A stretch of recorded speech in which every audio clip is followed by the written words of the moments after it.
சந்தோஷம் எக்கரைக்கும் அமைதியாக சேர்க்கக்கூடிய ஒரு நிலை மனதிற்கு உண்டு. மனதில் அமைதி கொண்டு விட்டால் அது இக்கரையிலிருந்து அக்கறை சேர்க்கக்கூடிய ஒரு சாத்தியக்கூறு உண்டு.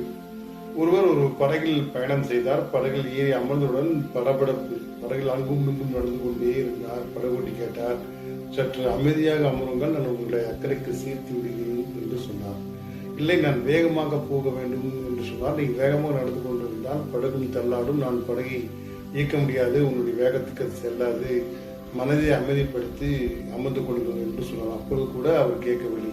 அங்கிட்டு இங்கிட்டு படகில் நடந்து கொண்டே இருந்தார். மனம் ஏன் இவ்வளவு அலைப்பாய்கிறது? நீங்க அமைதியாக இருந்தால் நீங்க எக்கரை போகிறோமோ அக்கறைக்கு சேர்ந்து விடலாம். மனம் படபடப்போடு நீங்கள் அந்த படகு செல்லும் நேரம் தான் அக்கறைக்கு செல்ல முடியும்.